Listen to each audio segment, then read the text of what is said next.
मेरी बेटी पागल थी। वह पूरा दिन बाहर घूमती रहती। एक दिन परेशान होकर मैं उसकी शादी भिखारी से कर दी, जो मेरी बेटी को लेकर कहीं गायब हो गया, वापस नहीं आया। एक दिन मेरे पति को लकवा मार गया और वह बिस्तर से लग गया। मैं सड़कों पर भीख मांगने लगी। एक दिन मेरे पति की दवाइयाँ खत्म हो गईं। उस दिन मुझे भीख ना मिली। तभी किसी ने मेरे हाथों पर हज़ारों के नोट रख दिए। मैंने जब ऊपर देखा तो मैं दंग रह गई, क्योंकि सामने तो मैं बहुत खुश थी जब मैं एक बेटी को जन्म दिया। औलाद ज़िंदगी को पूरा कर देती है। मैं और मेरा पति बहुत खुश थे। लेकिन जो चीज़ मैंने नोट की थी वह यह कि मेरी बेटी आम बच्चों की तरह रोती नहीं थी, शोक चंचल भी नहीं थी, बहुत सुस्त थी। जब पढ़ने के काबिल हुई तब भी उसका यही हाल था। वह कोई शरारत ही नहीं करती थी, बस जहाँ बिठाया वहीं घंटों बैठी रहती थी। मेरी जान तो उस वक्त निकल गई जब मैं उसे एक डॉक्टर को दिखाया। वह कहने लगा, आपकी बेटी दिमागी रूप से कमज़ोर है। मैं तो यह सुनकर ही दंग रह गई थी। मेरी बच्ची दिमागी तौर पर सोचने समझने की शक्ति ना होने के बराबर रखती थी। मेरे लिए यह दर्द बहुत बड़ा था, क्योंकि मुझे उसके बाद औलाद भी ना हुई थी। जैसे जैसे समय गुजरने लगा, बेटी की बचकाना हरकतें शुरू हो गईं। वह 17 साल की थी, लेकिन उसका दिमाग 7-8 साल का था। देखने में मेरी बेटी बहुत ज़्यादा सुंदर थी, लेकिन उसकी बचकाना हरकतें अजीबोगरीब सी थीं। मैं पूरा दिन उसकी बिखरी चीज़ों को समेटने में लगी रहती, उसे बार बार दुपट्टा ओढ़ाती कि अब बड़ी हो गई है, दुपट्टा पहनकर बाहर निकला कर। लेकिन वह ना समझती और दुपट्टे को उतार फेंकती। दोपहर होते ही घर से बाहर अपना बैट बॉल लेकर निकल जाती, गली के बच्चों के साथ क्रिकेट खेलने। 10 साल के बच्चों के साथ बैट बॉल खेलने लगती। मैं उसे बहुत समझाती कि वह छोटी नहीं है, घर पर रहा करे, लेकिन वह बच्चों की तरह से ज़िद करने लगती। एक बार वह मेरे साथ बाज़ार चली गई। मुझसे कहने लगी कि वह खिलौने खरीदेगी। मैंने भी हामी भर ली कि मैं इसे खिलौने ले लूँगी, मगर मेरे पास पैसे ख़त्म हो गए। लेकिन खिलौने देखकर तो मेरी बेटी किसी छोटे बच्चे की तरह से ज़िद करने लगी कि उसे खिलौने खरीदने हैं। मैंने बहुत समझाया कि मेरे पास पैसे ख़त्म हो गए हैं, मैं उसे कल खिलौने खरीद दूँगी, लेकिन वह तो सुनने को तैयार ना थी। वह ज़ोर ज़ोर से पैर ज़मीन पर मारने लगी, रोने लगी। सब लोग उसे देखकर हंसने लगे। वहाँ से आने जाने वाले राहगीर खड़े होकर उसे देखने लगे कि कैसे एक जवान लड़की किसी छोटे बच्चे की तरह से ज़िद कर रही है। देखते ही देखते काफ़ी लोग जमा हो गए।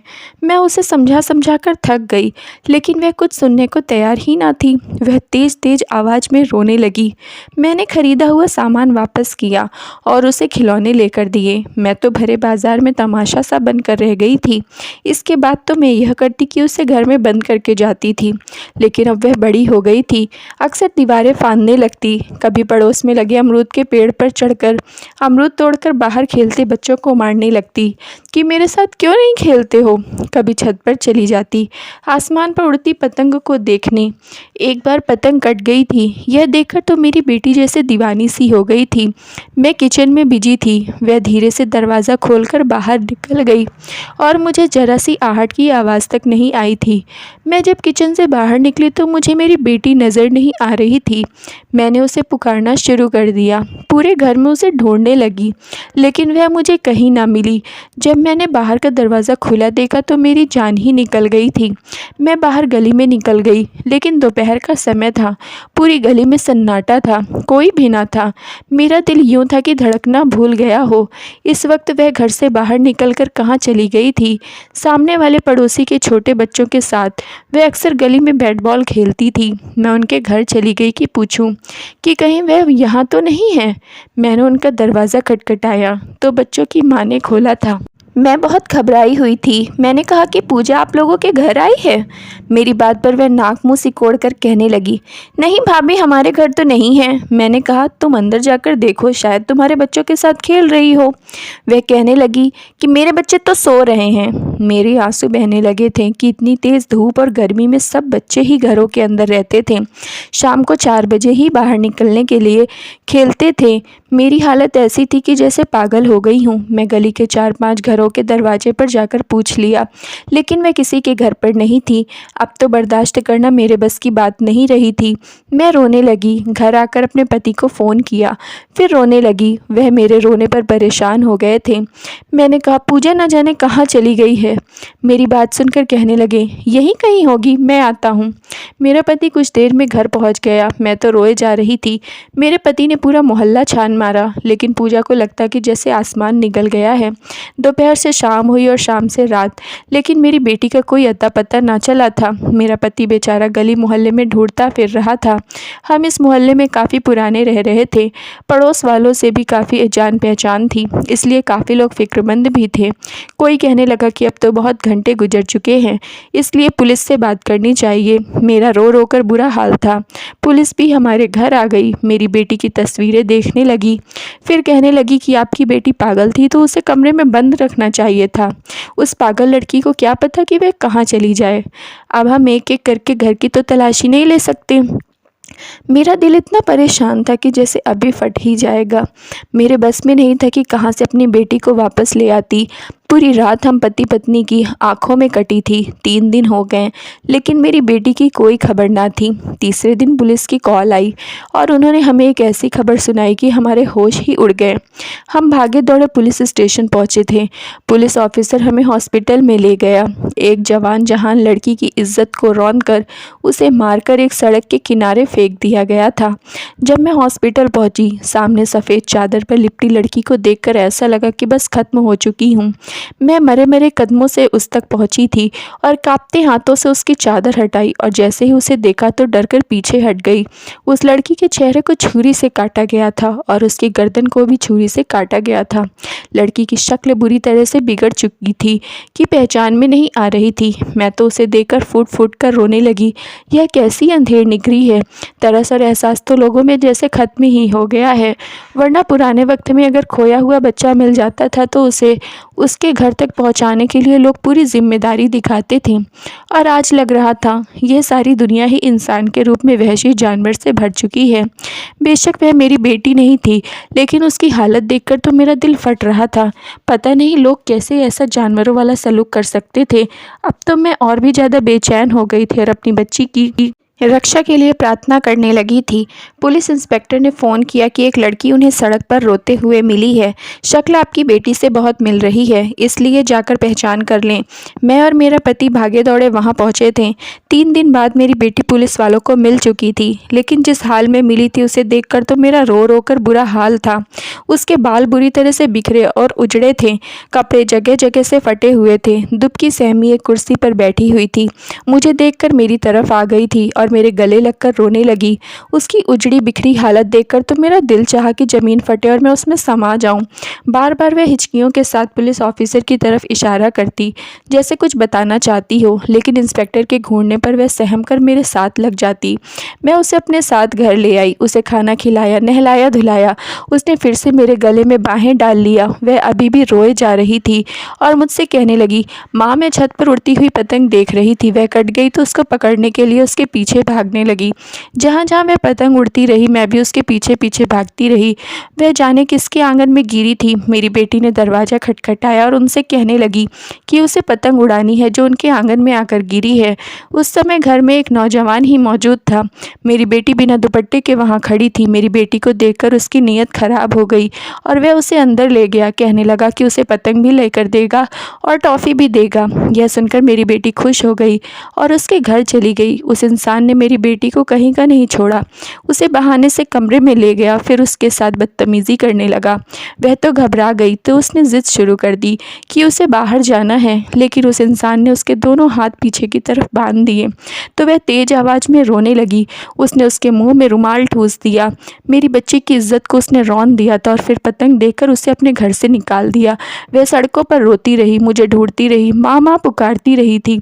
उसके कपड़े जगह जगह से फट चुके थे। वह हर एक से कहती कि उसे उसकी माँ के पास छोड़ आए। बहुत से लोगों ने उसे पता भी पूछना चाहा, लेकिन उसे कहाँ इतना होश था कि मोहल्ले का अता पता बता सकती। वह 3 दिन सड़कों पर मारी मारी फिरती रही। किसी को तरस आता तो उसे खाने को देते तो 3 दिन तक फुटपाथ पर सोती रही। एक रात एक पुलिस की बाइक उसके पास आकर रुकी और इसे अपने साथ पुलिस स्टेशन ले गए। पुलिस ऑफिसर ने जब उसे देखा तो पहचान गया था कि यह वही लड़की है जिसके माँ बाप उसके लिए परेशान थे। लेकिन मेरी बच्ची को देखकर उस कमीने इंस्पेक्टर की नीयत भी खराब हो गई। उसने मेरी बच्ची की उजड़ी बिखरी हालत का भी लिहाज नहीं किया और उसे कमरे में ले गया। वह चीखती चिल्लाती रही, लेकिन उस संगदिल इंस्पेक्टर को भी तरस नहीं आया। उसकी इज्जत को लूटकर उसे धमकाने लगा, कहने लगा कि अगर किसी से कुछ भी कहा तो उसका गला दबाकर मार डालेगा। मेरी बेटी को डरा धमकाकर उसने एक कुर्सी पर बैठा दिया और फिर हमें इन्फॉर्म कर दिया। मैं अपनी बच्ची की ज़ुबानी यह सब सुनकर फूट फूट कर रोने लगी थी। जब देश के रक्षक ही लुटेरे बन जाएं तो वहाँ इज्जत कैसे सेफ रह सकती है। हम पति पत्नी ने अपनी ज़ुबान बंद रखने में ही समझदारी समझी और हम चुप होकर बैठ गए। लेकिन हमारी बर्बादी का सिलसिला तो शायद अब शुरू हुआ था। कुछ दिन बाद ही वह इंस्पेक्टर हमारे घर आ गया। कहने लगा, हमने कुछ मुजरिम पकड़े हैं, अपनी बेटी को हमारे साथ भेज दो ताकि असली मुजरिम की पहचान कर सके। वह जिन नज़रों से मेरी मासूम बच्ची को देख रहा था, मेरा दिल कांप गया था। मैंने कहा, हमें किसी के लिए कोई केस नहीं करना। मैं उस पुलिस वाले की हवस का निशाना अपनी बच्ची को दोबारा नहीं बनने देना चाहती थी। लेकिन वह इंस्पेक्टर तो जैसे हत्थे से ही उखड़ गया। कहने लगा, पहले तुम लोग इंसाफ की खातिर हमारी दिन रात दौड़े लगवाते हो, जब हम मुजरिम को पकड़ लेते हैं तो तुम लोग केस खत्म कर देते हो। यह केस अब इस तरह से खत्म नहीं होगा। इस लड़की को हमारे साथ भेजो ताकि असली मुजरिम को पहचान सके। मेरी बेटी यह सुनकर पीछे छिप गई और कहने लगी, मुझे इस इंसान के साथ नहीं जाना माँ, यह मुझे मार देगा। मैंने कहा, जब हम ये केस खत्म कर रहे हैं तो आप क्यों हमारे साथ ज़बरदस्ती कर रहे हैं। वह चिल्लाने लगा, कहने लगा, शराफत से इस लड़की को आज की रात मेरे हवाले कर दो, वरना इस लड़की पर चोरी का इल्ज़ाम लगाकर ले जाऊंगा या तुम्हारे पति को किसी केस में फंसवाकर जेल में बंद कर दूंगा। हम पुलिस वाले कानून अपनी जेब में रखते हैं। मुझे तुम्हारी ये पागल बेटी पसंद आ गई है, इसलिए अब तो इसे तब तक पुलिस स्टेशन आना ही पड़ेगा जब तक मैं चाहूँगा। मना करने पर मैं तुम्हारे पति को बंद कर दूंगा, फिर मुझे तुम्हारे घर आने से कोई रोक नहीं सकता है।